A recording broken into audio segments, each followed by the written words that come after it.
If you have questions, you should direct them toward the Jedi Council members. Greetings, young apprentice. Have you come seeking knowledge of the past? Those who do not learn from history are doomed to repeat it, or so they say. As a chronicler of the Academy here on Dantooine, I feel it is my duty to share the history of our order with the newly initiated. Unfortunately, our recent history is one of tragedy and bloodshed. The Mandalorian Wars, the fall of Revan and Malak, the rise of the Sith. There are important lessons to be learned from these events, if we do not wish to repeat the mistakes of our past.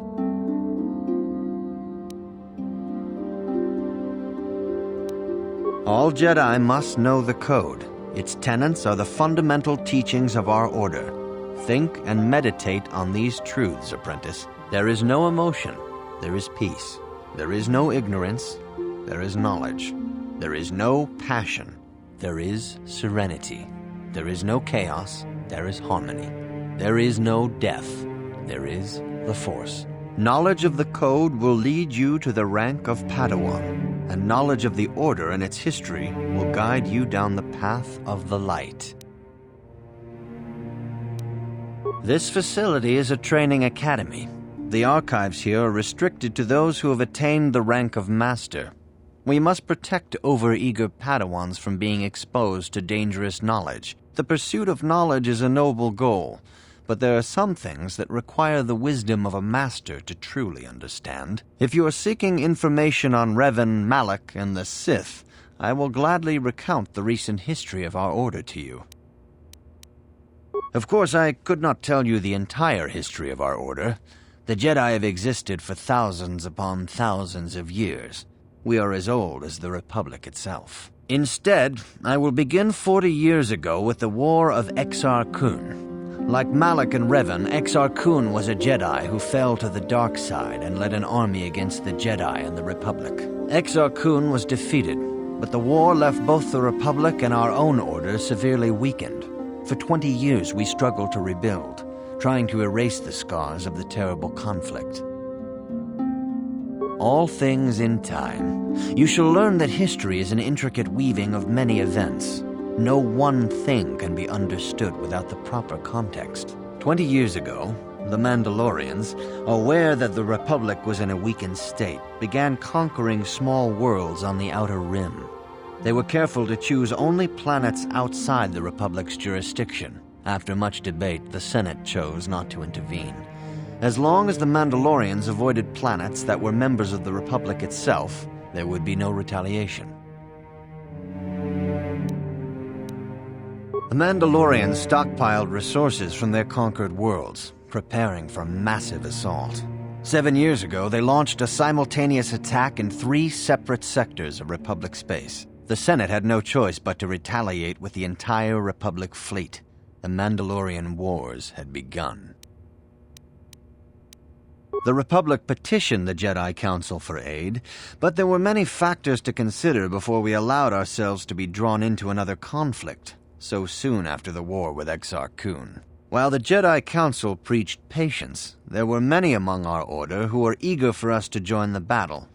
2 young knights in particular demanded immediate action, Revan and Malak. They rallied many of the Jedi to their cause, and against the wishes of their masters, joined the Republic fleet battling the Mandalorians. Revan was a brilliant military leader, and the Republic fleet began to win victory after victory. 4 years ago, the Mandalorians surrendered unconditionally. Revan and Malak were heroes, the great saviors of the Republic. 1/3 of the Republic fleet was under their direct command. And then something happened. Instead of returning after the war's end, the ships under Revan's command went deep into unexplored space. They claimed to be searching for the last remnants of the Mandalorian fleet. All contact was lost. For many months, it was assumed some great disaster had befallen the entire fleet. Everyone thought they were dead. There were unsubstantiated rumors of Revan and Malak being seen on a number of different planets during these months, scattered sightings that were never confirmed. Perhaps they simply went far beyond the edges of Republic space. Maybe they found previously undiscovered hyperspace routes to the ends of the galaxy. nobody knows for certain. 3 years ago, Revan and Malak returned at the head of a massive invasion fleet. Revan had assumed the title of Sith Lord. The hero had become a conqueror. Initially, the bulk of the Sith force were former Republic soldiers who had served under Revan. With each conquest, thousands more flocked to join the invaders, swelling their numbers. Even many of our own order have betrayed us, lured by Sith promises of riches and power. But what is more disturbing is the size of the Sith fleet itself. Some of the ships in the Sith fleet are those that were under Revan's command during the Mandalorian Wars, but many more are of an alien design we've never seen before. The source of this massive fleet is one of the many things about the Sith we cannot explain. It seems impossible to have created it in such a short time, yet we cannot deny its existence. For 2 years, the Sith were all but invincible. Fortunately, Bastila and her battle meditation allowed the Republic to win a few key victories and kept the Sith from total triumph. In desperation, we set a trap for the Dark Lord. Bastila was with the strike team that tried to capture Revan, as you probably know. She was there at Revan's end. That was nearly a year ago, but things have not improved. Malak has stepped in and assumed the mantle of Dark Lord for himself, though he's far from Revan's equal in strategy or tactics. Still, his fleet continues to grow in both ships and soldiers. If we do not find some way to stop the Sith soon, Malak will overwhelm us with sheer numbers. Revan's tale shows us how even the greatest of Jedi can fall to the dark side. You must always be on guard against the evil that dwells within you. Think hard upon this lesson. May the Force be with you. Good evening, apprentice. I trust your training goes well. I have faith that you will achieve the rank of Padawan soon. Master Jar is most impressed with your progress. May the Force be with you, apprentice. I see you insist on wandering the halls of our enclave when you should be busy studying your lessons. It appears that soon you will achieve the rank of Padawan. Master Jar is most impressed with your progress, but I cannot help but wonder if you move forward too quickly.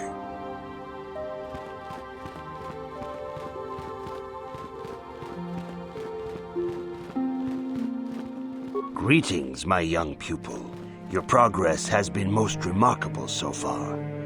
Are you here to continue your training in the ways of the Jedi? Soon your apprenticeship will end, and you will be granted the title of Padawan, the lowest rank of those within the Jedi Order. Yet first you must prove yourself worthy in the traditions and customs of our order, as handed down from master to pupil for 1,000 generations. You must successfully complete 3 tests before you earn your place among the Jedi. These tests will see if you have truly mastered the training you have been given, both mental and physical. Upon completing these tests, you will pass from apprentice to Padawan and join in the ranks of the Jedi. First, I will test your knowledge of the Jedi Code.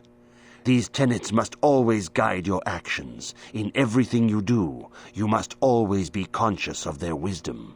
You must now prove you have a Jedi's understanding of the Code by completing these fundamental precepts of our order. There is no emotion. There is no ignorance. There is no passion. There is no chaos. There is no death. You have learned your studies well, apprentice. It will not be long before you are a full member of our order. But first, you must pass the second test and learn about the most prized possession of a Jedi, the very symbol of our order, the lightsaber. The lightsaber is the traditional weapon of our order. It is a symbol of a Jedi's skill, dedication, and authority. And each lightsaber is as individual as the Jedi who wields it. The blade is made of pure energy, focused by polished crystals in the hilt. As the second test, each Jedi must construct her lightsaber with her own hands. And now it is your time. Speak with Master Dorak, and he will guide you through the choosing of a crystal.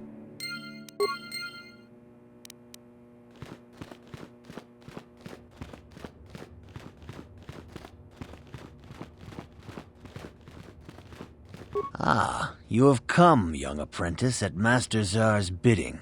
He sees great promise in you, as do I. The time has come for you to choose the color of your lightsaber. This color also reflects your demeanor and position within the Order. Blue is the color of the Jedi Guardian. This Jedi battles against the forces of evil and the dark side. They focus more on combat training and use of the lightsaber. Yellow is the color of the Jedi Sentinel. This Jedi ferrets out deceit and injustice, bringing it to light. They focus less on combat and more on other skills and abilities. Green is the color of the Jedi Consular. This Jedi seeks to bring balance to the universe. They mediate between other groups, using their powers to end conflict and preserve peace. Indeed, we shall see.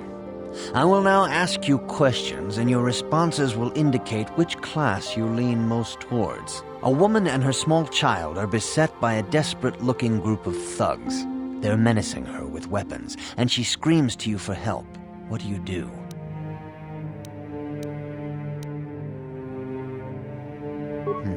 Indeed. Very well. On to the next question. You are in combat with a dark Jedi allied with the Sith. There is a pause in the combat. What do you do?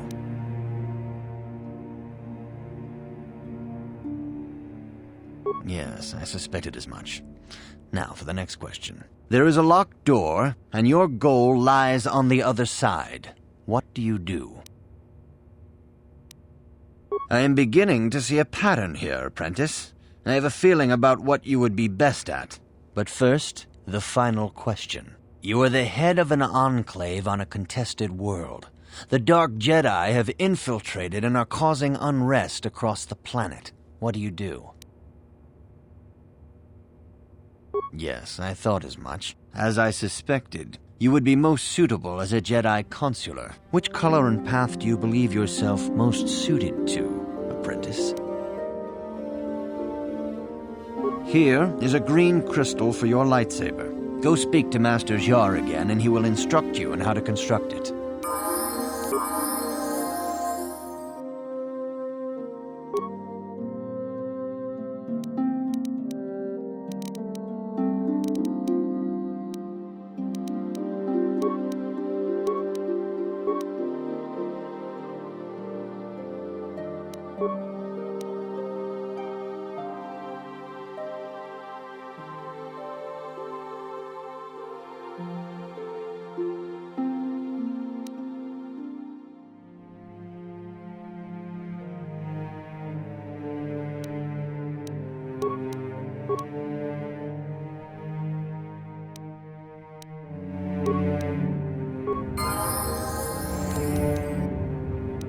Huh?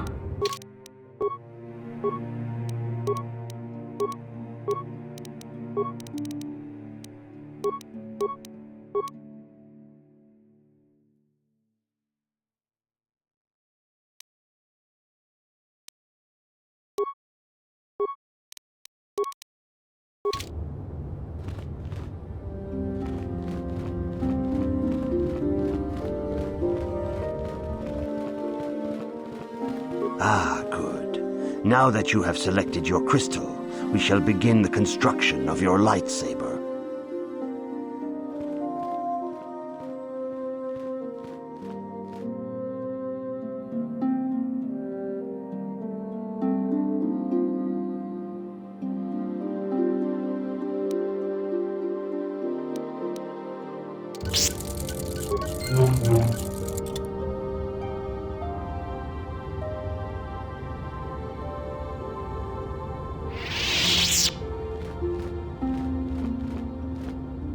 You have done extremely well in constructing your lightsaber, apprentice. Your crystal seems to have been set perfectly. It is rare indeed for that to happen the first time one constructs their lightsaber. These crystals are very rare, found only in certain caves strung in the Force.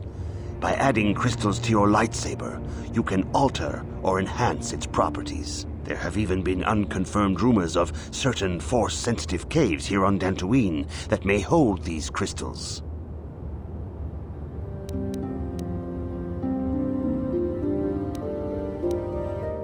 They can modify simple things such as the color of your blade, or complex ones such as crystals that reputedly increase the strength of the beam.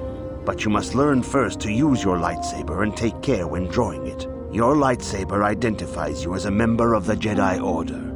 With such recognition comes honor and respect, and the attentions of dangerous enemies. The Sith and Dark Jedi will seek to destroy you, apprentice. And you must prove yourself worthy in battle against a foe who also wields a lightsaber. Are you ready to face the final challenge, apprentice? For every Jedi, the threat of the dark side is always present. You must truly understand this before you are accepted into the Order. You must see the corruption of the dark side for yourself. Even here on Dantooine, there are places where the dark side holds sway, twisting and tainting nature itself. The ancient grove once used for deep meditation by the Jedi is now tainted. A wave of darkness perverts the region around it. The Kath hounds in the area have become savage and ruthless. They have become a threat to the settlers, a threat the Jedi have promised to stop. The Kath hounds are but a symptom of the true problem. You must journey into the grove and confront the true source of the darkness. That is your task. I can say no more. Some things you must see for yourself. None of the other Jedi at the Academy are permitted to help you in this task. But remember this, my young apprentice. A Jedi acts with patience and care, and those on the dark path are not always lost forever. The dark side still taints the ancient grove. Your lessons cannot continue until the spreading corruption of the dark side has been stopped. This is your task, apprentice. May the Force be with you.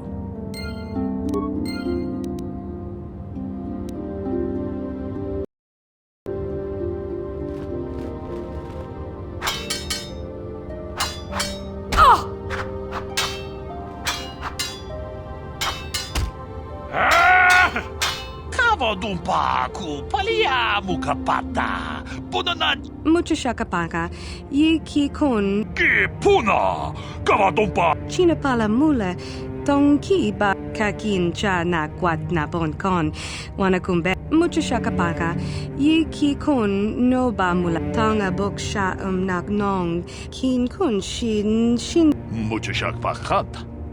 Kieno no namapaole rachikun, achuta.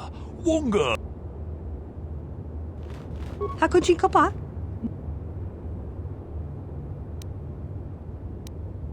Muchashakapaka, ye ki kun no ba mula, chinapala mula, tongki ba non kakin cha na kwat na bon kon. Muchashakapaka, hakuji kopa?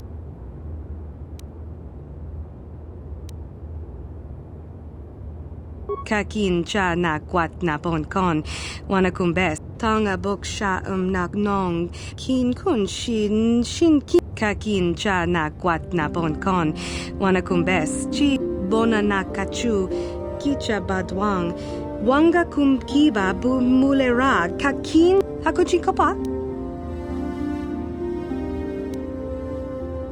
Tanga bok sha nagnong, kin kun shin, hakuchi kopa?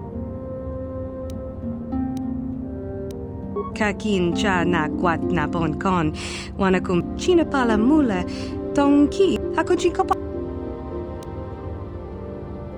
Chinapala mula, kakin cha na kwat, muchashakapaka, yi tanga bok sha nagno, hakuchi kopa? Chinapala Chibedwana ni bobo, tonk nabung shanun yang, tonk patogas magdelia.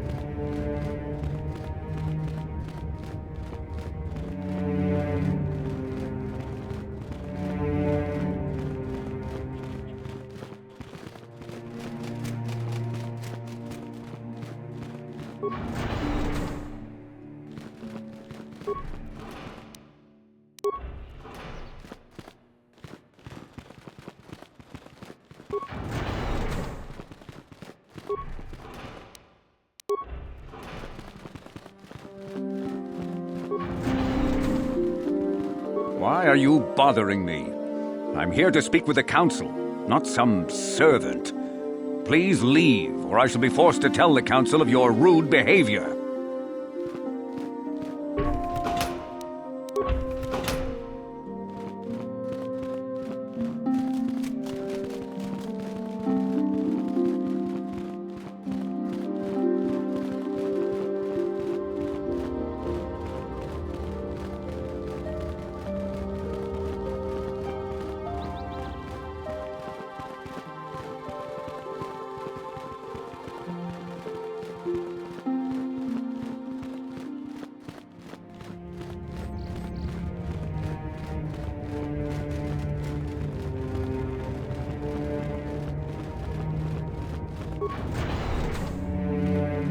Achuta, wonga kun ronda di hodonga kun honka bikachi kun ita hodonga. Jeda badawana ni di bobo, dong nabung muchashak fakat. Ki kachi kun ita hodonga, ik achuta, wonga kun. Jeda badawana ni di bobo, muchashak fakat.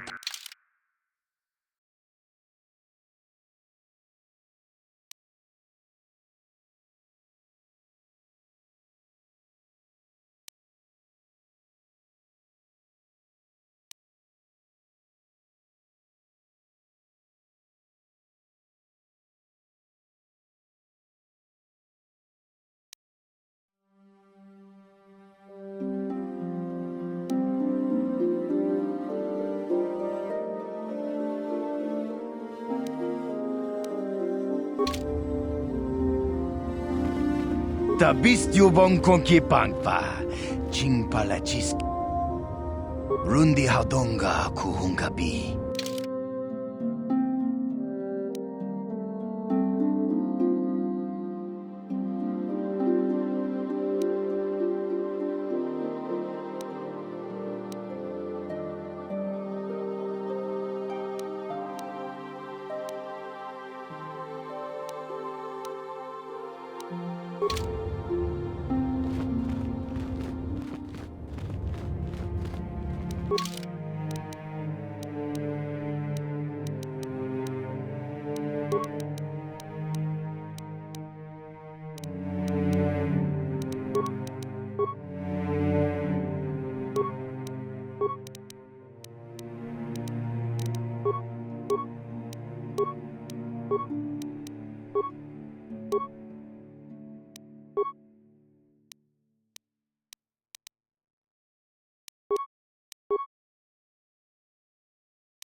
Hey there, what can I do for you?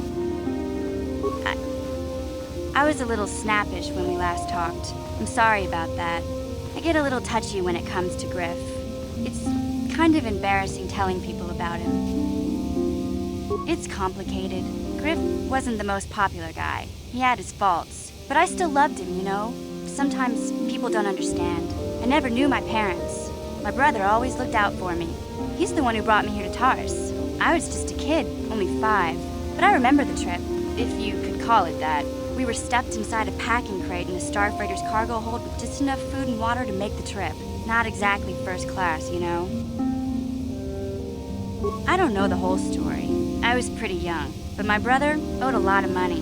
Might even have been a few arrest warrants out for him, I don't know. The only way to get off the planet was to smuggle ourselves out. I mean, I don't want to make it sound like we were criminals. Well, maybe my brother was. See, this is why I don't like to talk about it. It makes Griff sound worse than he really was. My brother had his problems, but he always looked out for me.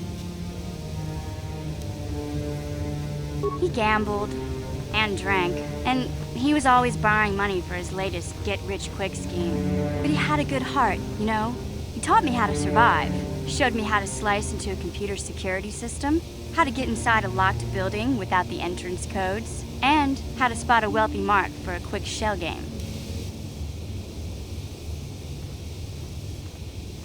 Yeah, Griff did right by me. I really miss him since he left. I keep hoping he'll come back someday. He promised me he would.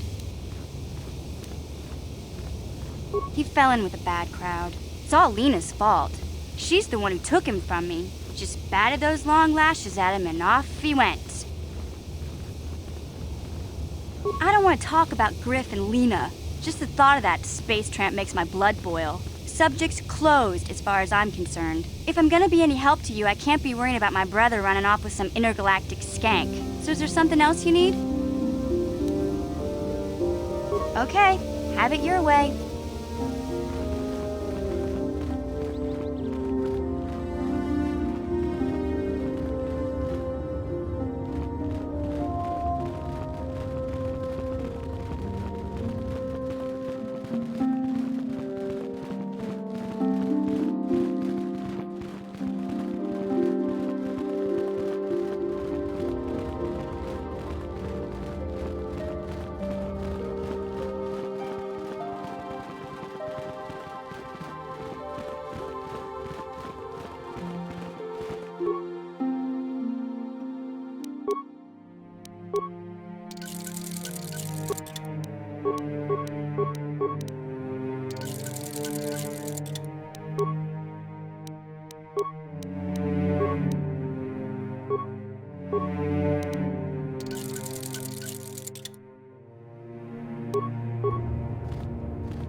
The Council has decreed you may come and go as you please.